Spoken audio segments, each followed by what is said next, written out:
ওয়ালাইকুম আসসালাম। ভাই আপনি যে ওই জিবি এবং মিনিটের ব্যাপারে গণশুনানিতে যেই বাতিলের ব্যাপারে যে কথাটি বলেছিলেন, এই বিষয়ে সরকার কতটুকু পদক্ষেপ নিল একটু এই বিষয়ে একটু বলেন। দেখেন, আমি যখন জিবি মিনিটের বিষয়ে গণশুনানিতে বিটিআরসির গণশুনানিতে বলেছিলাম, তখনকার যারা সরকার ছিলেন তাদের কাছে আমি দাবি জানিয়েছিলাম যে আমাদের জিবি এবং মিনিট এটা কিন্তু আপনার আমার ব্যক্তিগত টাকা, এটা কোনো মোবাইল কোম্পানির টাকা না। এবং এই জিবি এবং মিনিট কিন্তু পচে যায় না, যে এটা পচে যায় না বা গলে যায় না, এটা কেন মেয়াদ থাকবে। আমি বারবার বলেছি, এখনও বলি যে বাংলাদেশের মানুষকে আমি আবারও বলি, আপনারা সবাই প্রতিবাদ করেন। যদি আপনারা প্রতিবাদ না করেন তাহলে এই চারটি মোবাইল কোম্পানি বাংলাদেশে, আপনি জানেন কি না, বাংলাদেশে এই মুহূর্তে 19 কোটি লোক মোবাইলের জিবি এবং মিনিট ব্যবহার করে। কিন্তু আমার প্রশ্ন হচ্ছে, যদি আপনাকে আমাকে মেয়াদ দিয়ে আমরা 19 কোটি লোক যদি মোবাইলে একদিন টাকা ভরার পরে যদি আমরা মোবাইলে সেটা ব্যবহার না করি, সেই টাকাটা কিন্তু মোবাইল কোম্পানি নিয়ে যাচ্ছে। তো 19 কোটি লোক থেকে যদি 1 টাকা করে কেটে নেয়, তাহলে 19 কোটি টাকা চলে যাচ্ছে। আপনি মাসের পর মাস, বছরের পর বছর, এরকম হাজার হাজার কোটি টাকায় বিদেশি কোম্পানিগুলো বাংলাদেশ থেকে নিয়ে যাচ্ছে। আমরা এত বড় জ্ঞানীগুণী ব্যক্তি, বাংলাদেশে প্রচুর জ্ঞানীগুণী ব্যক্তি আছেন, আপনারা কেন কথা বলেন না? আমার প্রশ্ন হচ্ছে, আপনারা সকলেই কথা বলেন, কিন্তু আমি একা ভাই আর কত বলবো। আমি সেই যখন গণশুনানিতে বলেছিলাম, সেখানে কিন্তু বিভিন্ন টেলিভিশনে, জাতীয় টেলিভিশনে কিন্তু যেখানে দেখা যাচ্ছে, সেখানে কিন্তু 50 মিলিয়ন 40 মিলিয়ন ভিউ হওয়ার পরে বাংলাদেশের মানুষ কিন্তু মনে করেছিলেন যে এখানে অবশ্যই এই জিবি এবং মিনিটের মেয়াদটা বাতিল হবে, কিন্তু অদ্য পর্যন্ত সেই জিবি এবং মিনিট বাতিল হচ্ছে না।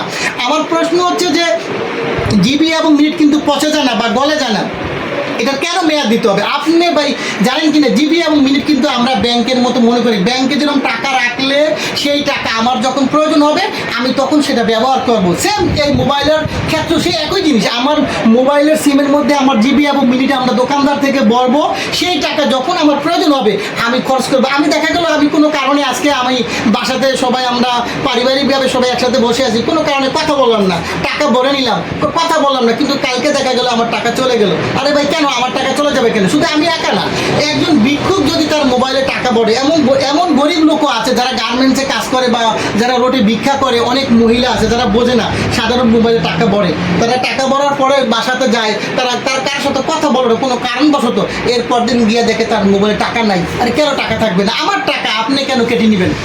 আমার টাকা আপনি কেন মেয়াদের একটা সিস্টেম দিয়ে কেটে নেবেন? এই জন্য বলি, এবং বাংলাদেশে যারা, এখনও বলি, বাংলাদেশে যারা জ্ঞানীগুণী ব্যক্তি আছেন, আপনারা সকলে প্রতিবাদ করেন। আমি একা আর কত প্রতিবাদ করবো? প্রতিবাদ করতে করতে জীবন শেষ। তারপরও এখন পর্যন্ত এই মোবাইলের জিবি এবং মিনিটটা বাদ হচ্ছে না। কিন্তু সেদিন দেখলাম, কিছুদিন পূর্বে, প্রায় 1 সপ্তাহ বা 2 সপ্তাহ পূর্বে দেখলাম, সংসদে একজন সংসদ সদস্য কিন্তু সে বিষয়ে কথা বলেছেন, মাননীয় মন্ত্রীকে প্রশ্ন করেছেন যে জিবি মিনিটের মেয়াদরা বাতিলের ব্যাপারে। মন্ত্রী বলছে দেখবেন। কিন্তু আমার প্রশ্ন হচ্ছে, বাকি যে সংসদ সদস্যরা আছেন, আপনাদের সকলের কাছে আমার দাবি থাকবে, আপনাদের জনপ্রতিনিধি, জনগণের ব্যাপারে অবশ্যই আপনারা কথা বলবেন। কেন কথা বলবেন না? জনগণের ব্যাপারে অবশ্যই আপনারা সংসদে গেছেন জনগণের কথা বলার জন্য, জনগণের মনের কথা বলার জন্য, কিন্তু সেখানে যদি আপনারা চুপ থাকেন তাহলে তো হবে না।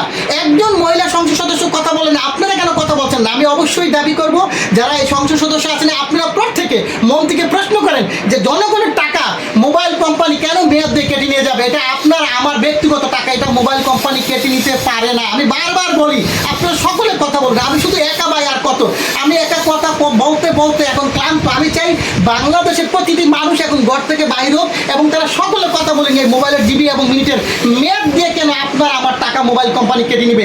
কারা এটা? হ্যাঁ, এমন হতো যে এটা রাষ্ট্রীয়, এটা আমার দেশের মোবাইলের জিবি এবং মিনিটের মেয়াদ দিয়ে টাকা কেটে নিত, সেই টাকা যদি রাষ্ট্রীয় কোষাগারে জমা হতো তাহলে এই বিষয়ে আমি কিছু বলতাম না। কিন্তু আমি দেখলাম এই টাকা রাষ্ট্রীয় কোষাগারে জমা হচ্ছে না, আমার আপনার মেয়াদ দিয়ে মোবাইল কোম্পানি টাকা নিয়ে যাবে আর কেউ কথা বলবেন, এটা কিন্তু হতে পারে। আপনাদের কাছে আমার দাবি থাকবো, যারা জ্ঞানীগুণী ব্যক্তি আছেন বা সাধারণ জনগণ আছেন, আপনারা সকলেই কথা বলেন না ভাই, এটা আপনার আমার টাকা, এটা মোবাইল কোম্পানি মেয়াদ দিয়ে নিতে পারে না, কেন সে নিবে? সবাই প্রতিবাদ করেন, দেখবেন যেটা বন্ধ হবে ইনশাল্লাহ।